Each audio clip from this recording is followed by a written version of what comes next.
For the first time in roughly 7 years, we are waking up to a federal government shutdown. It means millions of people across the country are figuring out what their life is going to look like if their paychecks stop, or if the services that they are relying on end up running out of money. Here in Colorado, we have 57,000 federal workers in our state. Those who are considered essential, like TSA, air traffic controllers, and federal law enforcement, will have to work without pay. They would receive back pay, though, when the government does reopen. Meanwhile, we've also learned that most people in the military are on track to get paid today. After that, though, they are at the mercy of negotiations on Capitol Hill. Non-essential government workers waiting to find out if they could be furloughed.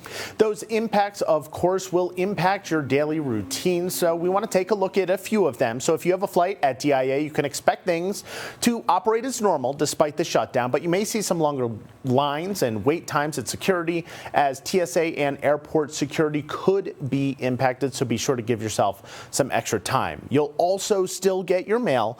The Postal Service has its own revenue stream, so it won't be impacted by a lapse in this government funding.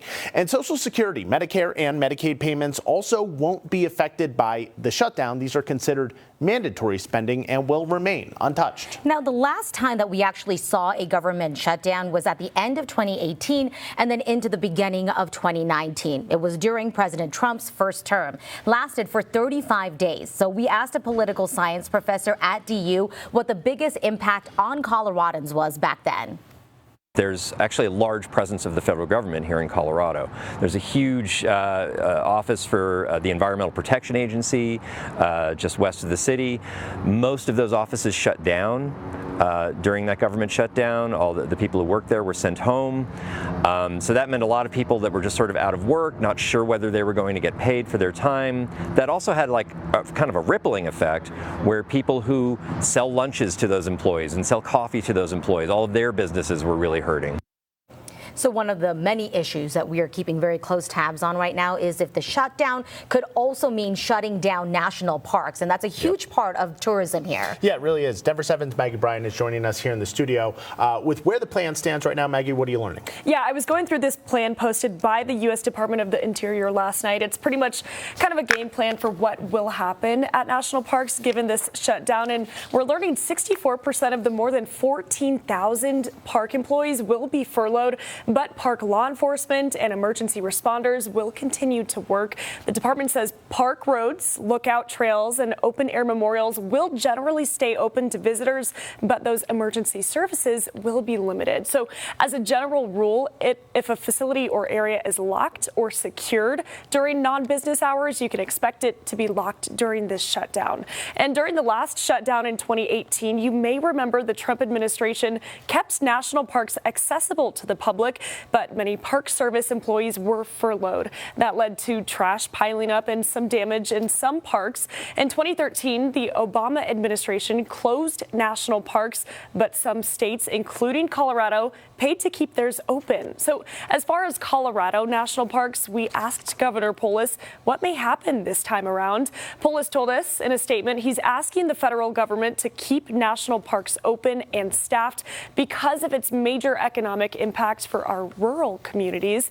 He went on to say in that statement, quote, "Here in Colorado, we are evaluating all options and are a willing partner, if needed, to use limited state funds to keep our biggest park fully operational if necessary." So places like Rocky Mountain National Park are, of course, huge tourist destinations, especially during the fall. Governor Polis also says October accounts for 10% of all annual visits to that park. So just a very large economic driver right now, guys. Yeah, just following that ripple effect. Thank you so much, Maggie. Now, the blame game is in full swing. A Democratic-backed spending bill extending health care subsidies and reversing cuts to Medicaid failed, and so did a stopgap funding measure supported by the GOP. That's how we ended up here. We have been in touch with Colorado's delegation and are now hearing from Republican Representative Gabe Evans and Democratic Representative Brittany Pedersen.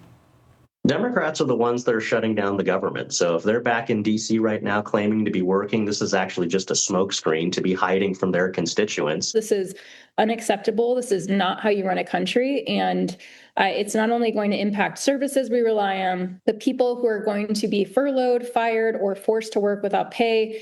but it also impacts our economy across the board. Coming up in our next half hour, Joe St. George joining us live from Capitol Hill as lawmakers in the Senate are set to vote again today. This is, of course, an issue that we will be following closely for you. So if you have any questions about the impact of the shutdown on your finances, to your daily routines, I want to answer them for you. You can send me an email, scan that QR code. My email address, daniel.grossman@denver7.com.